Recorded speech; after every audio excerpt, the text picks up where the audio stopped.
Hey everyone, Chris here, your favorite mediocre Canucks podcaster, and I have a deal exclusive to the listeners of C4. Rocky Mountain Barber Company, a Canadian men's grooming company, has partnered with us to provide you a discount on some of the best men's grooming products on the market. They use fresh, natural ingredients, they provide a 100% satisfaction guarantee, and even offer freebies with every order. I've personally been using their sandalwood shaving cream for well over a year now, and I am blown away by the quality of the product, let alone the quality of the shave. Even my wife has commented on how smooth my face is after. Now, whether you live in Canada, the United States, or even the United Kingdom, Rocky Mountain Barber can get you their quality products without too much trouble. Simply head to rockymountainbarber.ca, take a look at their catalog, and when it comes time to checkout, make sure to use the code LIGHTFORCE5. That's LIGHTFORCE with the number 5 to score yourself a 5% discount.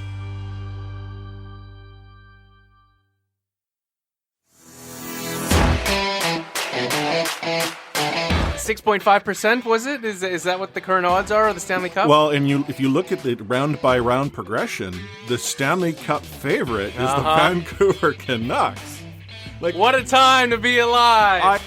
Talking you through every goalie controversy, scoring slump, and draft lottery bust, this is the C4 Podcast on CanucksHockeyBlog.com. Here they are, the best starting lineup we could afford under the salary cap. Chris, Matt, Anna, and Adam. Welcome to another episode of the C4 Canucks Hockey Podcast, brought to you on the Full Press Coverage Network and CanucksHockeyBlog.com. I'm Chris at Lightvoice, joined virtually by Anna Forsyth at 8403 and Matt Lee at MattLee_61. Continuing to remain unfit to podcast is Adam Obanel Carter at AdamFOC. And we're not entirely sure how long Matt will be here for the main show, though. Mm-hmm. But he is here now. Yeah, I'm here right now. Full disclosure, I wish there was like a low quality setting on our platform right now, so I could like do something to at least be here in parts to lower the bandwidth. But well, if you turned your video off, that might do the trick. But and deprive you both of seeing my beautiful face and making faces at us constantly. Yeah, so I was going to point out, like, we start the show and you got your tongue out, you're showing us the fade in your hair, like. Oh, I was just looking at my hair and I was like, damn, I need a haircut soon. But yeah, no, I mean, look, we're in the middle of a pandemic, you guys, and I need to help you guys achieve some semblance of a normal life by seeing my beautiful face like you used to do every Monday night. And I am waiting for the day when we can gather in a small space at the Vancouver Public Library and have droplets everywhere and not have to worry. Well, okay, but I was actually thinking about this. Do you think that they'll reopen those types of places? I think we would have to be in a good place, like either vaccine-wise or something else, because that would be like the biggest vector of disease ever, those hot boxes. Right, I'm not going to... Sorry, go ahead. Go ahead. You first. I was going to say, like, even with a vaccine, this has now opened up the sort of world's eye to places such as the hot box being a vector of transmission. So it's more than just sort of COVID-19. Now we're talking about the simple flu or the common cold and how people are going to interpret. I'm going to lock myself into a box with people, and like, I genuinely wonder if we'll see places like this or if they'll have to be redone. Well, I mean, because of all the precautions everyone's taking because of COVID, flu rates are way down. Everyone's getting way less sick. So I do think that even once we move beyond COVID, there's some elements that won't go away. I think people will be more cautious with their hygiene and stuff like that. But that's what I want to go forward. That's where I'm going. Is the expectations people will also have, right? Like the type of cleaning that's taking place, putting HEPA filters into the hot box at the Vancouver Public Library or whatever, right? Like, well, I was going to say that, like, you think about it, it's pretty disgusting that we were allowed to be in the hot box and there were no sanitizing wipes being provided whatsoever. Like, we're all sharing the keyboard, we're all sharing the chairs around there. I mean, what was that, beginning of March? We were like way up and in each other's business. Yeah. But that's the thing is, not only were we up in each other's business, we were racing into the hot box like minutes after someone else vacated it. And there's so much carpet there because they're trying to provide the best acoustics, but the door was kept open to even like ventilate. Like, oh yeah. You know what? Like, I'm not gonna lie. In the future, when we are allowed to gather again and exchange droplets as we record our podcast magic, it's going to be a little uncomfortable at first being amongst you humans, and not feeling at least a little PTSD or something, because COVID has changed how we approach germs and being in hot boxes, being next to Chris, being next to Faber's beard when he's in the hot box with us. I was going to say, when you and Adam are together, just climbing on top of Friday night, though. Yeah. Will we ever use that tiny hot box ever again? The one where we would stuff tiny one? No, I can't. Like, depends on who it's with. Well, no, I'm thinking the last time I was in the tiny one, I think it was Anna and I. And at one point, I think we were pretty much hugging each other, trying to like close the door. And this is the problem when Chris is HR. But okay, well, would you rather be hugging me or Matt? I think she knows the answer to that question. I'm going to keep the answer to that question myself, but I'll say it's Sophie's choice. There's no good answer to that question. No. We know it isn't Adam because. Well, the poor lad is immunocompromised, so I hope that Matt is very careful with Adam. Oh, I'm very gentle. A gentle lover. Let's move on. Speaking of potentially seeing Adam, we've got a holiday live show coming up. So this episode that you're listening to is normal, but then 2 weeks from now, on December 21st, instead of recording an episode for December 22nd, we will be broadcasting live on C4 YouTube. And having a live show, getting our listeners involved, 7 p.m. Pacific. There will be drinks or beverages of some sort. There'll be guests or a guest. We're not entirely sure yet. I mean, you need to provide your own. Yeah. BYOB.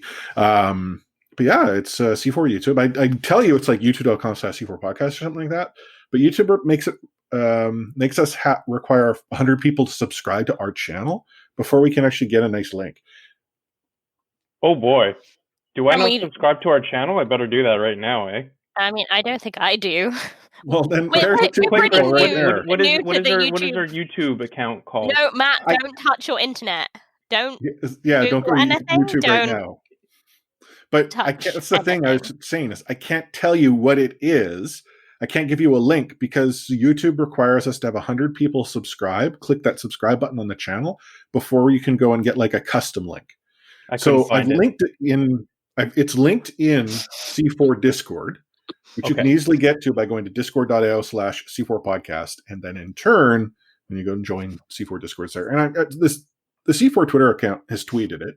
I put it up on Facebook. There's an event. You can actually click on the event. You got your hand up there, Matt? Yeah, I do. I have a question, but I'll wait till you're done. Yes. What is your question? Thank you. So if I subscribe to the YouTube account, I'm doing my part to help us get to 100, correct? Yes. What is stopping me from creating 1 million YouTube accounts and just following those?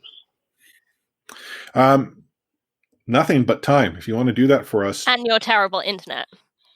Well, in theory, he just needs to create that many like Gmail accounts. Because I think Gmail is what's required to get the YouTube account. Yeah, because they tied them together now, don't they? So yeah. So, I mean, if you were to go and create, 90 some odd accounts, Matt, and do your part, or, maybe you do half and Adam does the other half, have at it. Well, to quote Starship Troopers, I'm doing my part. Do you want to learn more? This episode, we are going to be talking a little bit about what's going on in Vancouver Canucks land. There is news-ish. Everyone else has probably talked about it, so why not us? See if there's actually going to be hockey coming back, at least in the NHL. We've got World Juniors possibly taking place. Who knows what else might be happening. And there was a picture of a bunch of hockey players wearing Canucks colors today. So all that and more coming up on the C4 Canucks Hockey Podcast, brought to you by the Full Press Coverage Network and CanucksHockeyBlog.com. If you tuned into Instead of the Anthems, which again is our patron-only pre-show that we air before we record the main show, we talked about anthems. It's been a while since I think we've talked about anthems on the main show, and I don't think anyone probably would have been talking about anthems as far as the NHL is concerned until Mark Donnelly, the now former Vancouver Canucks anthem singer, decided to go and line up a gig to sing at a rally downtown in Vancouver this past weekend for, at best, an anti-mask group. Although someone might say positively pro-rights. I'm sorry. Pro-rights. That's nonsense.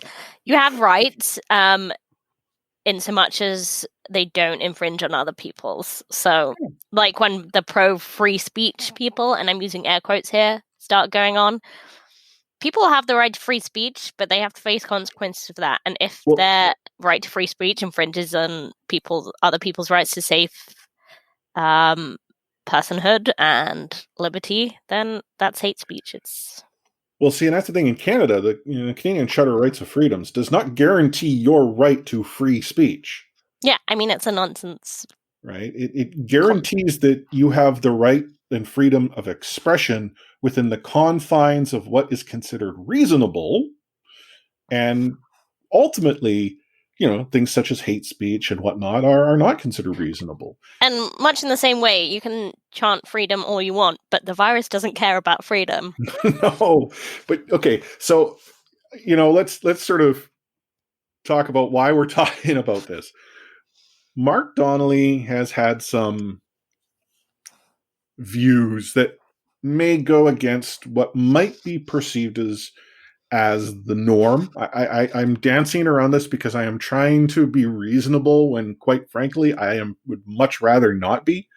And he signed up to sing, "O Canada" at this anti-mask rally, led by a guy who recently violated the quarantine law coming back to Canada from a flat Earth conference.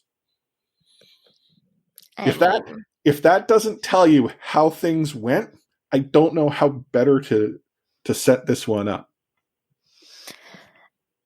I mean, we'll be honest, and I think there's an article by a friend of the show, Rob Williams, much to this effect today. He wasn't the main anthem singer anymore anyway. No. Like, who did Canucks turn to in the playoffs? Mary Huey. Like, she's been a big singer, like, big part of I would say the main Canucks anthem singer for a while now. Ariel Tulio's also done a bunch of them. Yeah, Ariel, yeah. She's been great. So, yeah. Sure, he's a part of Canucks history, but much like his views, they belong there, maybe. Yeah, and the Vancouver Canucks were trying to find ways to maybe phase him out, but Mark Donnelly found a way to make that happen quick. So how did this all occur? Well, news breaks that Mark Donnelly is singing the anthem at this anti-mask rally here in Vancouver this past weekend. Reporters reach out to him, ask him for some comments. In a conversation, he was asked, like maybe it was an agent of his signed him up for the gig. Right? There's the possibility that could happen, and somehow he didn't know what he was getting into. But no, he totally knew what he was getting into. He had signed up for it. And after Canucks Twitter goes completely crazy, Francesco Aquilini weighs in on Twitter to tell the Vancouver Sun to update the article to former Canucks anthem singer. It was a great zing from Frankie, no? No, I was going to say, who would have thought Frankie had it in him?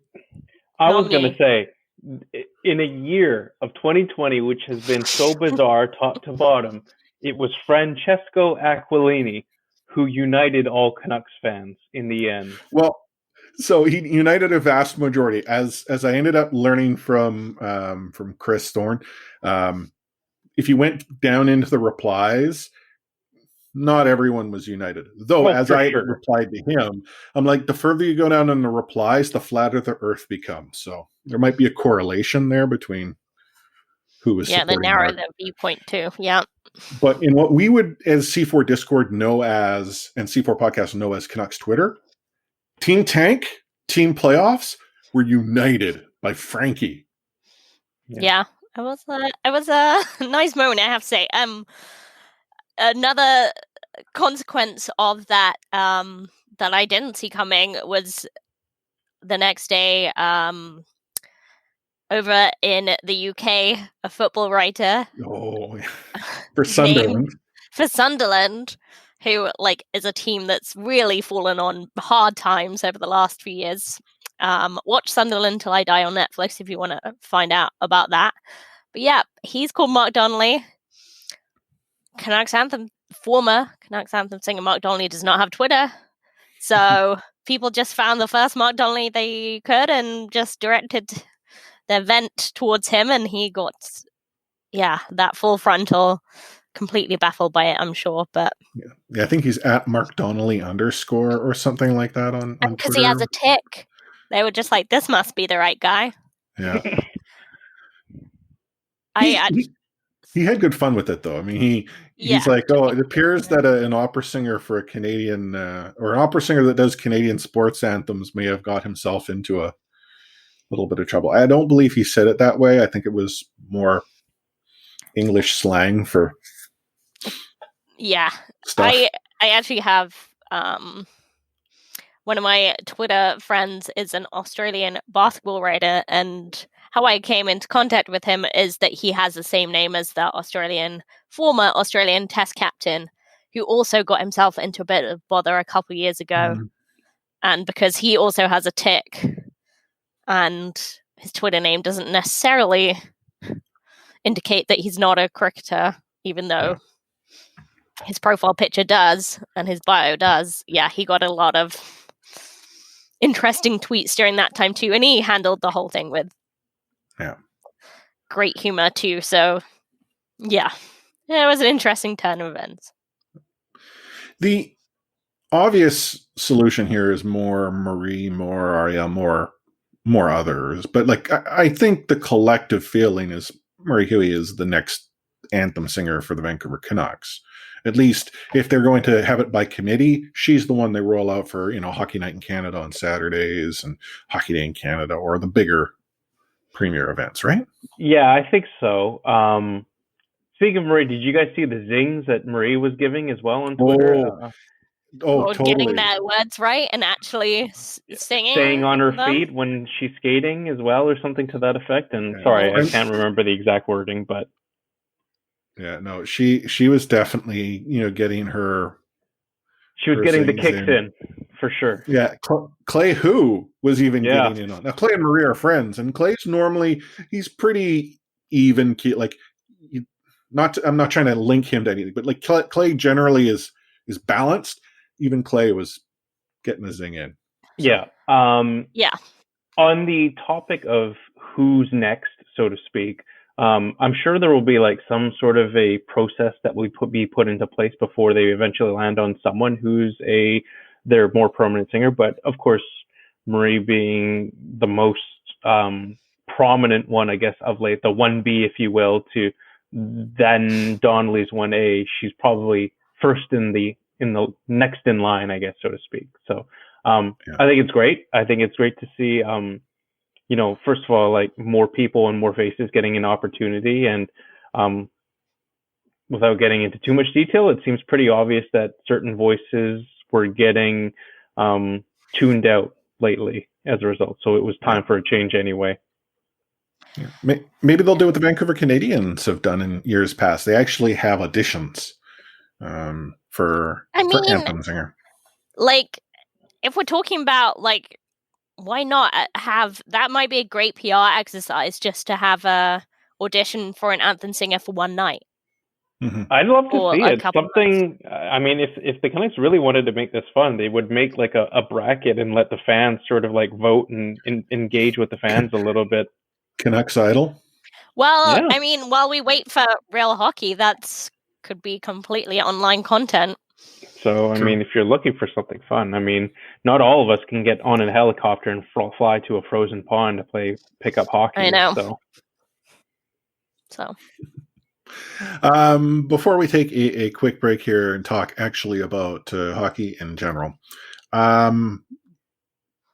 Finn, the mascot, or at least the person that plays inside the mascot, no longer a full-time employee of the Vancouver Canucks, ended up being one of the December cuts. Saying we've talked a little bit about it on the show in the past that there have been a number of non-hockey operations staff that have unfortunately been laid off, let go.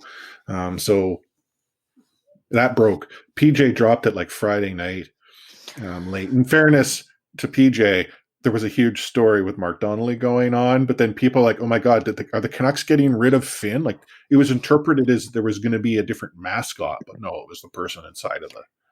Yeah, which I think is it's a shame. Obviously, these are really tricky times economically for everyone. But I do think it's interesting the amount of cuts that have to do with not the hockey side, but the character of the organization in a time where Canucks are trying to make them a name for themselves as having a better social media presence, just something different. And we're getting left behind a bit. So it's just you kind of feel like it's a step back in that regard. Yeah. But maybe it's just 2020 reality, and maybe there's space for all these people to, get their jobs back. We'll see. And that's the hope. I mean, there have been a number of people who have unfortunately lost their job through arguably no fault of their own. It's just how teams such as the Vancouver Canucks operating. This is happening in other professional sports operations around the world, around North America.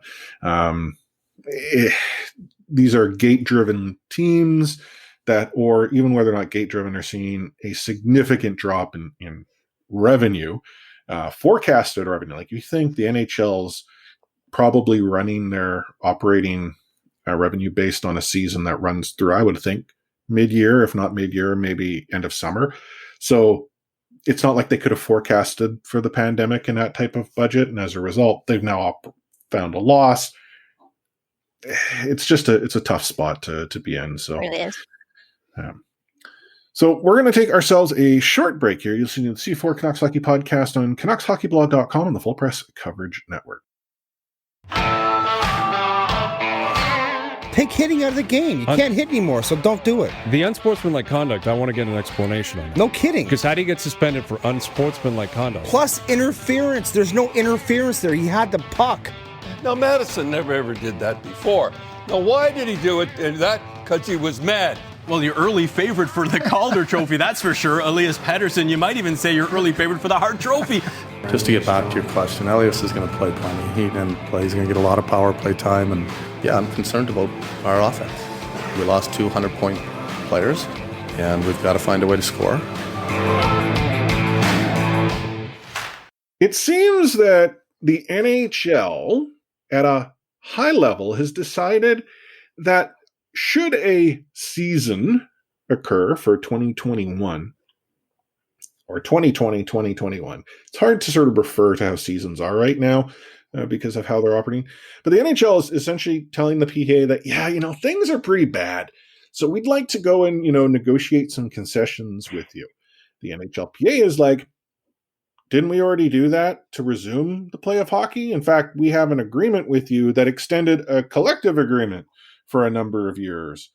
And for one reason or another, the NHL has decided, no, that was like only for this, not for that. And the two are at loggerheads. I understand they've been talking about other things, but right now the main sticking point is financial in nature.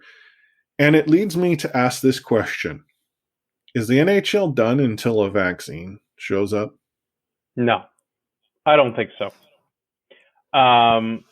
I think that there will be a deal that gets done because there is too much potential money on the table for them not to get a deal done. I think the NHL clearly wants to wait this out as long as possible in order to maximize the chances that they can have to get at least some fans in the building. but they certainly don't want to lose the season over quote unquote renegotiations. Yeah, I would agree with Matt there that I don't think, as much as it's a gate-driven league, I don't think they're waiting on a vaccine to get started, because there's just so many unknowns with that. And as far as we've seen, at least the Canadian government isn't keen to give priority or exemptions to sports people. So I don't think there's any guarantee that athletes would be anywhere near the front of the queue for vaccines, for example. But yeah, I think there's too many unknowns for them to be waiting on a vaccine. Well, and I guess maybe to rephrase the question, it's not so much that the vaccine and the mechanism of allowing fans back in the stadiums is the impetus to what the league wants to have. It's that you have an NHL organization thinking that they can go back to the players and renegotiate a deal that was recently renegotiated. Like, if my understanding is correct, the NHL is continuing to try to, get the terms of their agreement in their own favor. And I talked about it in C4 Discord, how this has been an ongoing thing since arguably the NHL broke the NHLPA in the last work stoppage. And that was where the NHL outlasted players, and a group of players led by Trevor Linden ultimately went against Bob Goodenow and signed a deal. And I think the NHL's realized that they have maybe a stronger resolution than a collective group of players happens to be. Now, fast forward to where we are today. Donald Fair, he ain't messing around. Like, he's already getting on the front of it, saying that if the NHL wants to go and declare force majeure, which arguably that's what the pandemic is, well, they've already tried that. We've renegotiated with them. We have a deal, and now they're going to go against that? Yeah, we'll see you in court. Well, yeah, I think that's the issue. I mean, I'm not a lawyer, and I want to stress this, and since we have had a real lawyer on the podcast previously, take this all with a pinch of salt. But if this was a one-on-one and like one employee had agreed to go back into work under the conditions that they agreed to return to play in the summer, and the conditions that they kind of agreed upon weren't exactly met, I think there were a lot of disappointments in terms of what the bubble actually provided for. So you could agree that they, signed that contract that was not provided in good faith.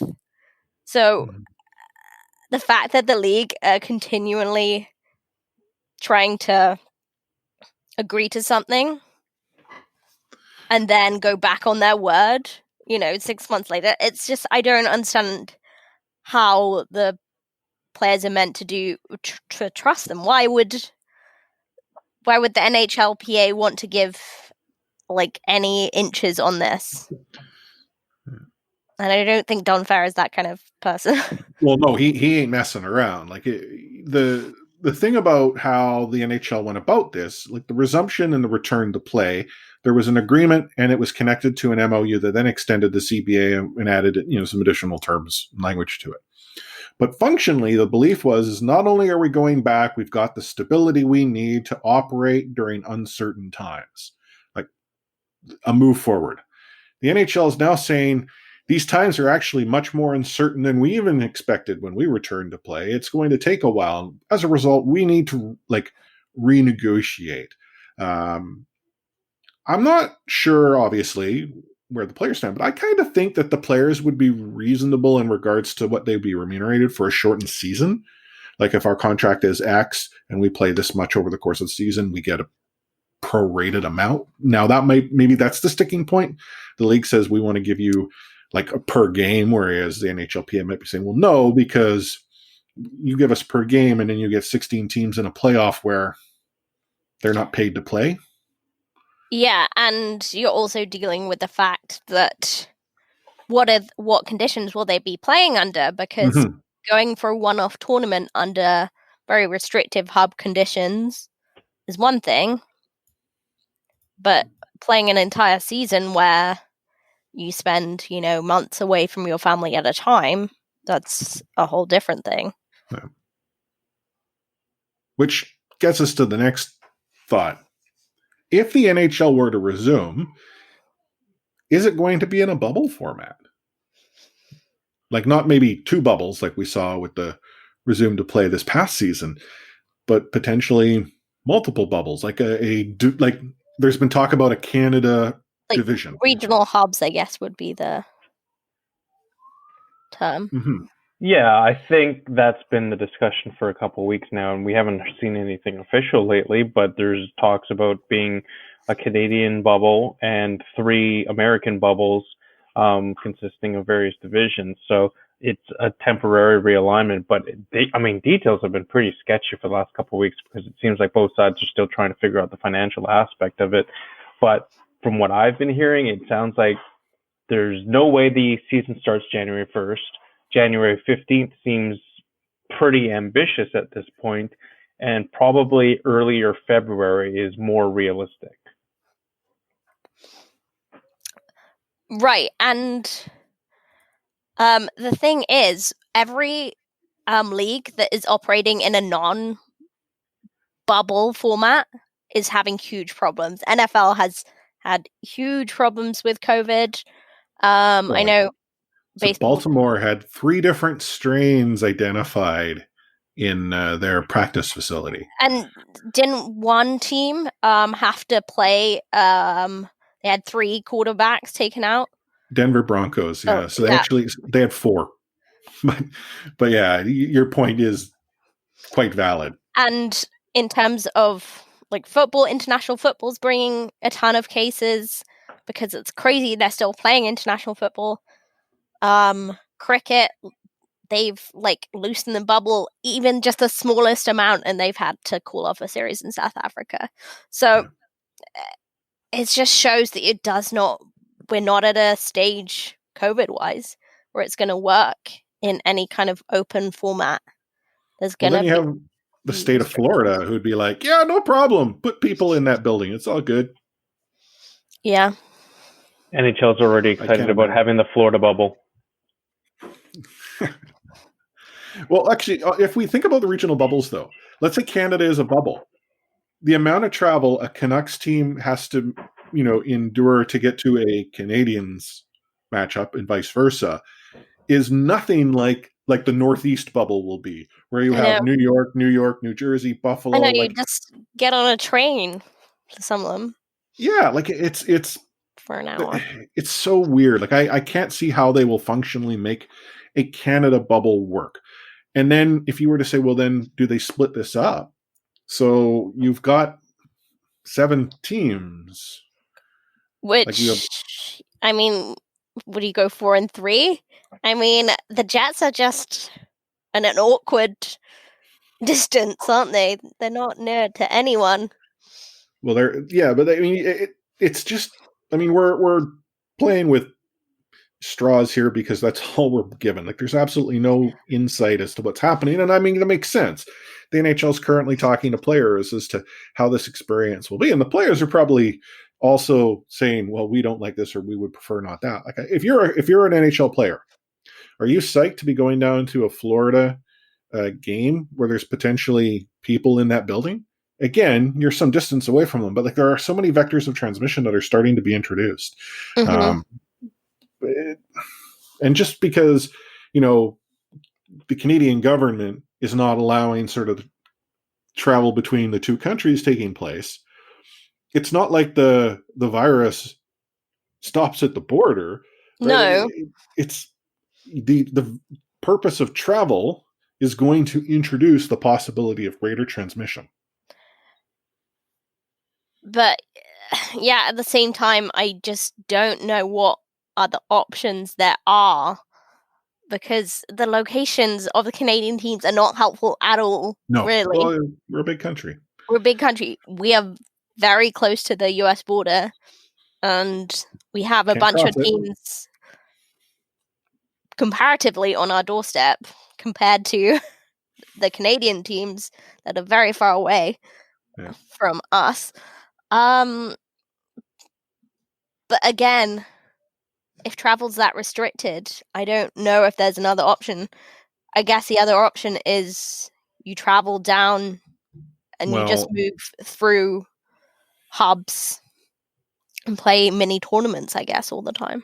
Well, Major League Soccer had the Canadian teams head down to the U.S. to finish their season. Vancouver played out of Portland. Right. That's not to say the NHL doesn't entertain an idea like that. 2 Canadian teams, is that right? 3.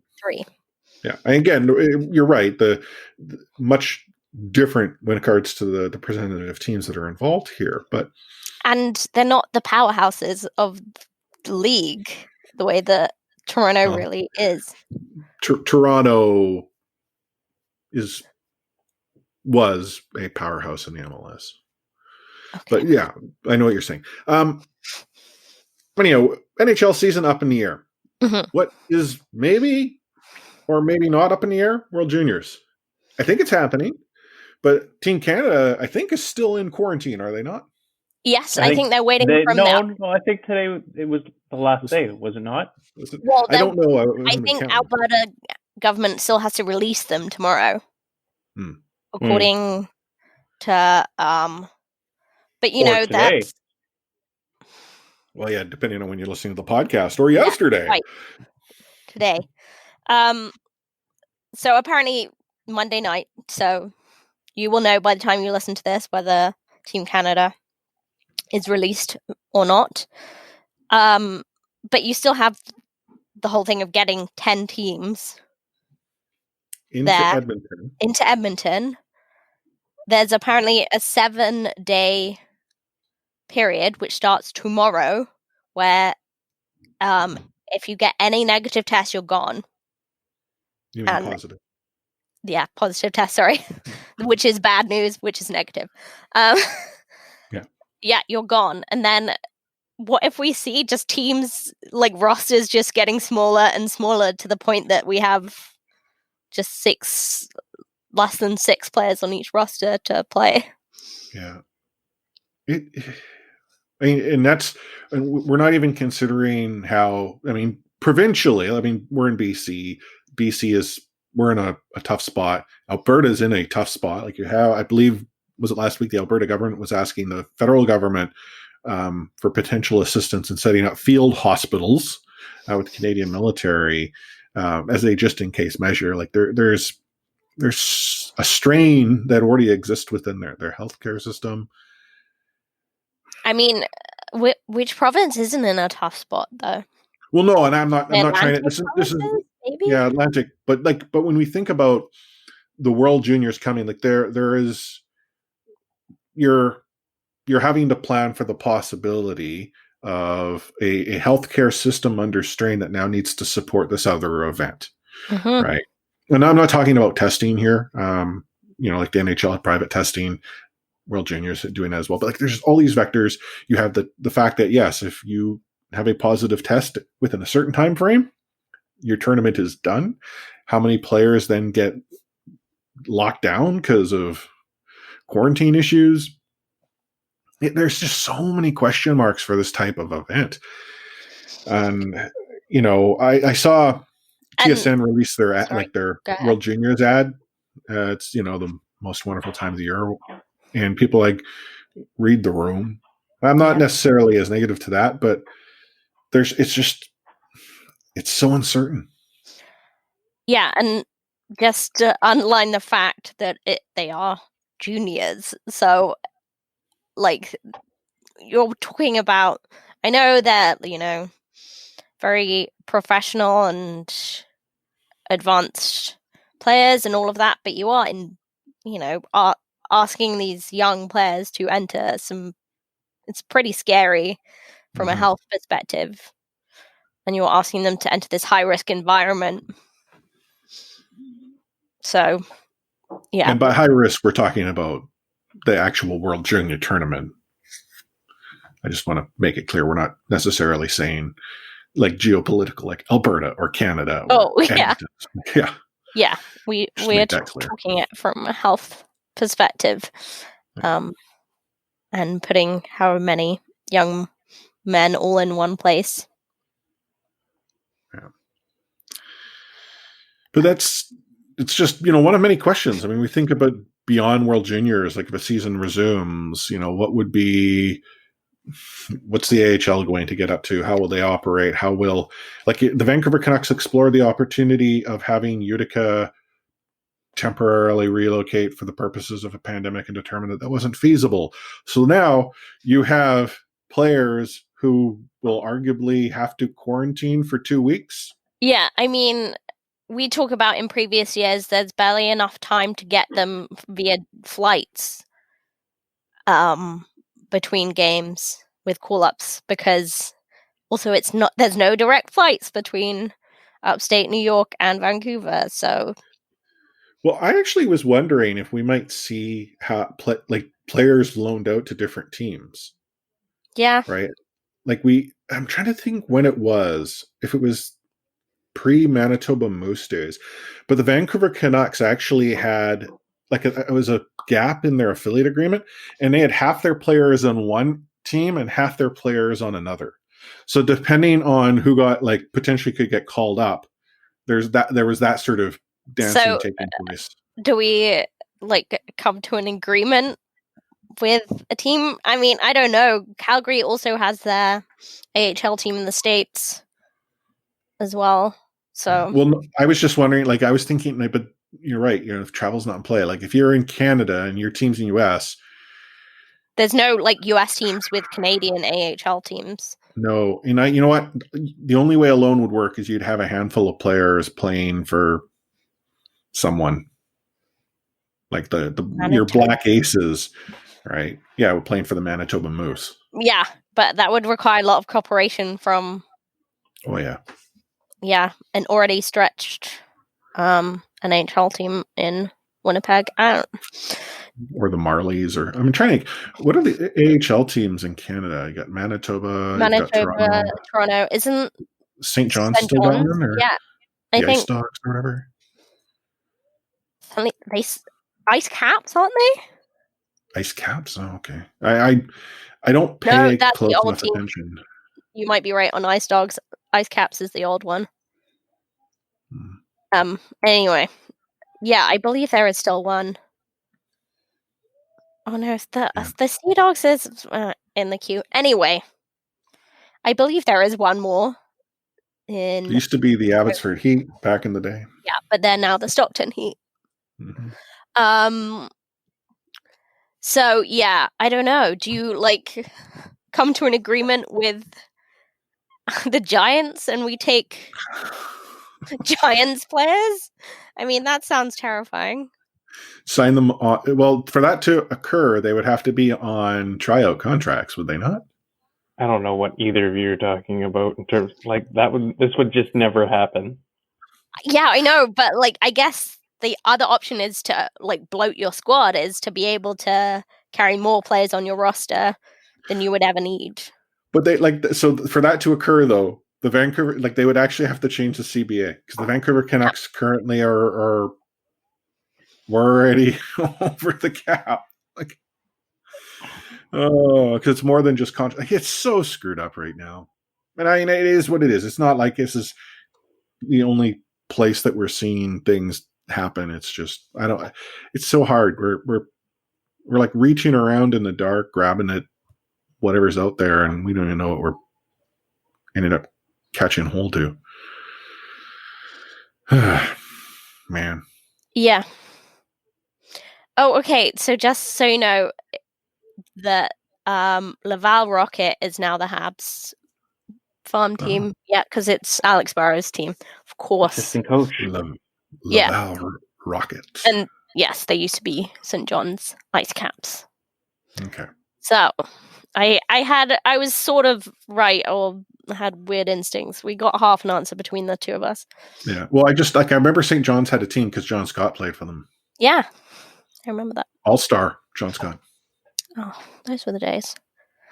But yeah, I don't know what the answer is, because you get a couple of injuries and you're stuck. I mean, there was a game during the international break of the football team where they had to gather an Icelandic team from outside of Iceland. They couldn't use any players based in Iceland because of an outbreak. So they had to gather this team of young people. So that would be like a hockey representation. Team Canada forming like they used to form, where like the old Olympic Team Canadas was all the players that were playing in like Europe and right. Yeah. I mean, it's like, me being eligible to play for Ireland because of my Irish passport. I'd watch it. Thanks. I'd cheer you on. It was that kind of thing.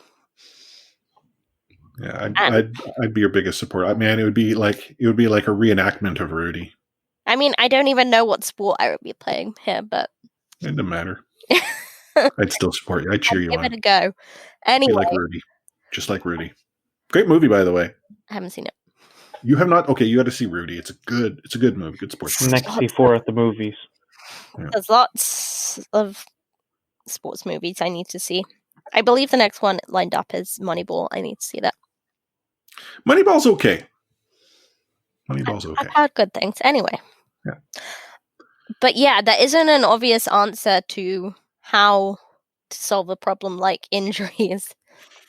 Because you're bound to have, whether it's COVID or we're going to be playing unusual schedule after a long layoff, maybe not quite the right preparation depending on how camps end up working.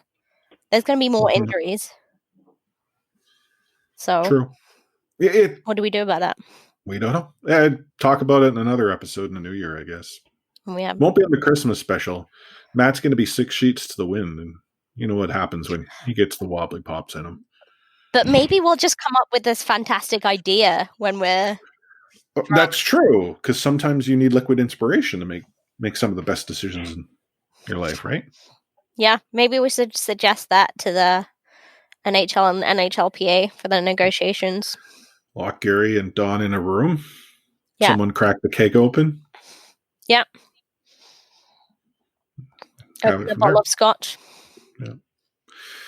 Anywho, here we are wrapping up a pretty solid episode. We didn't fully tilt. Talked about a number of subjects. And we're getting close to the holidays. As a reminder, December 21st, 7 p.m. Pacific, live show. Tune in. C4 YouTube. I'd tell you what the YouTube channel is, but we need 100 subscribers. So it's all on Facebook, Twitter, Discord. I've tried to link it everywhere. I should get a C4 TikTok and promote it there. I got good news, guys. We made it the whole episode with my internet not going completely off the fritz. Which is, yeah, big deal. I mean, you didn't talk a whole lot, so I was worried you couldn't hear us. Well, I yeah, some of that was in and out, and some of you guys are very pixelated right now, but that's probably better. I'm better in pixel form, I've been told. I'm told Chris is more attractive in pixelated form. Yes, HD Chris, not so good. Yeah, so we've asked a whole lot of questions, not come up with a lot of answers, but that's 2020 for you. Well, that's also the C4 podcast. Come for the questions, leave without answers. Come for the questions, leave with even more questions. We're generating discussion to be continued in Discord and then with Wobbly Pops in 2 weeks' time. Yeah, that's true. Speaking of C4 Discord, we had quite the conversation about rating Canucks owners, considering there haven't been too many. I mean, I miss most of that conversation, but I've mentioned before, I met Arthur Griffiths, and he's a delight. So we should, in the new year, we need to look to get Arthur on the podcast. He'd be a good guy to talk to, especially for me, having I grew up in the area of his family owning and running the team. And when we dove into this conversation, I actually look back, was it the Griffiths that actually owned the Vancouver Canucks from the get-go? And the answer is no. It was actually a Minnesota businessman named Tom Scallon, who I knew nothing about, that then sold it to Frank Griffiths, who in turn passed it through the family. And do you know which owners we should get on? From the Vancouver Canucks? You have not necessarily from the Canucks. You have 3 choices, one of which I vetoed. So, we should get on owners of the Colorado Avalanche, the Cronkies, just so I can grill them about what their plan is with Arsenal.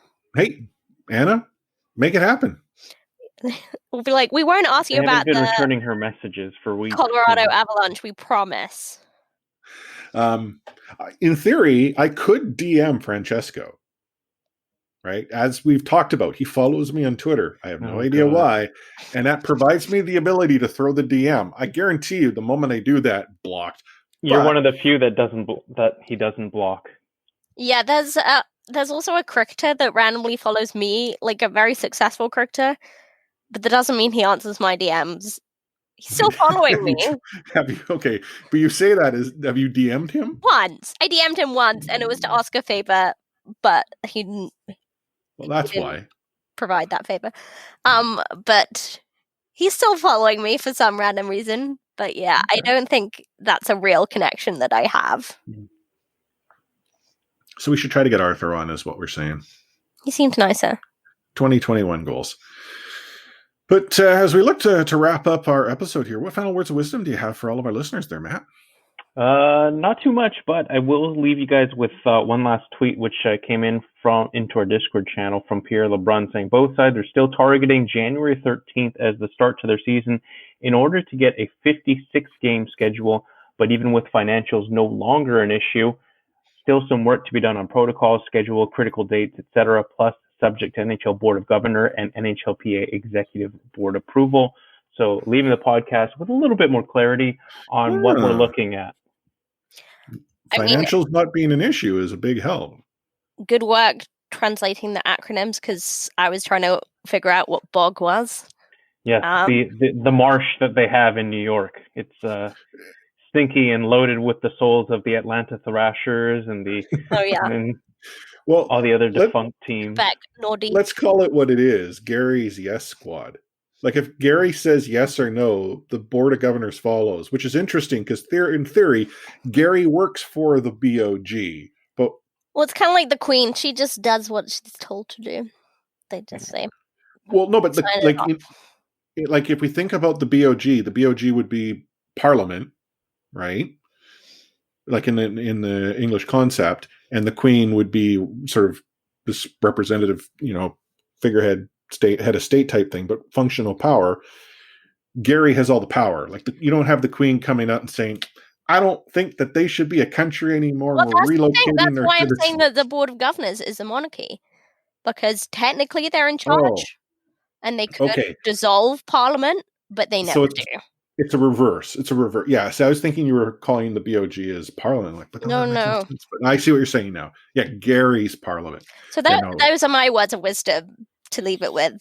King Gary. Yeah. You've made Gary Bettman the king. Yeah, the divine right of kings. Scary. Yeah, me.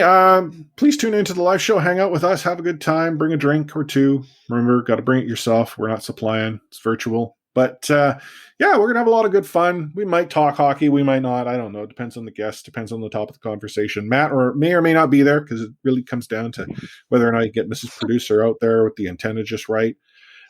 We've got a solid OTR lined up next week for those who are supporting us on Patreon at the listening in level and above.